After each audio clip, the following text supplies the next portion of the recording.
बुहुमनिफ्राय जोबलांबाय गासै 69% जिब-जुनारफ्रा। WWF एबा वर्ल्ड वाइड फान्ड फर नेचारनिफ्राय मोनसे गिख्रंथाव खौरां। वर्ल्ड वाइड फान्ड फर नेचारनि मोनसे गोदान नायबिजिरनायनि बादिब्ला थांनाय 50 बोसोराव गासै 69% बाय'डाइभार्सिटी एबा गुबुन गुबुन रोखोमनि जिब-जुनार ना दाउफ्रा बुहुमनिफ्राय गोमालांबाय। बे मोनसे गिख्रंथाव बाथ्राखौ WWF आ गुबुन गुबुन जाहोनफोरजों लोगोसे मानसिनि सुबुं अनजिमाया बांनायनि जाहोनावबो बुहुमनिफ्राय थांनाय 50 बोसोराव गासै 69% गुबुन गुबुन रोखोमनि जिब-जुनारफ्रा गोमालांबाय होननानै फोरमायो। सागोराव थानाय नाफोरजों लोगोसे दै आरो हायाव थानाय गुबुन गुबुन दाउ जिब-जुनारफोरा बुहुमनिफ्राय गोमालांनाय गिख्रंथाव बाथ्राखौ बे गोदान नायबिजिरनायाव WWF आ फोरमायदों। मख'नो गोनांदि बुहुमाव 1970 मायथाइयाव गासै 370 कोटि मानसिनि अनजिमा दंमोन, नाथाय 2014 मायथाइनि नायबिजिरनाय बादिब्ला बे अनजिमाया बांनानै 730 कोटि जाहैबाय।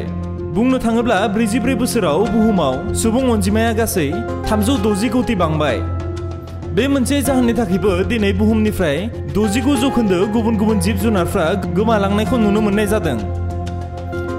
इन्डियानि WWF नि CEO रवि सिंहआ मोनसे रिपर्टआव बारहावा सोलायनाय आरो बाय'डाइभार्सिटी लसआ बुहुमनि आबहावानिल' खहा नङा, नाथाय मानसिफोरनि रांखान्थि, रैखाथि आरो सुबुंफोरनि जौगानाय आरो थांना थानायावबो गोबां गोहोम खोख्लैदों होननानै बिथाङा फोरमायो।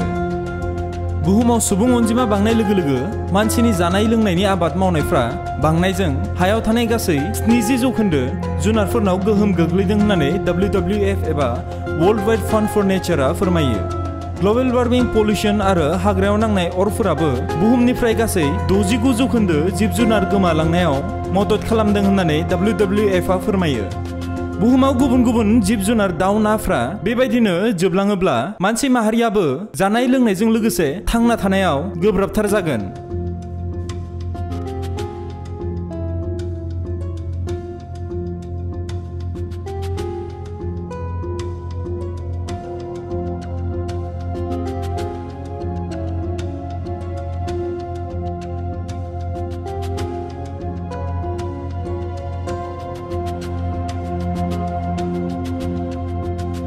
Today's suicidal war on nature will have devastating consequences for us all. We're squeezing nature into smaller and smaller pockets. But increasing pressure from human activities is pushing it towards collapse. Its heartbeat is getting weaker with every species that dies out forever.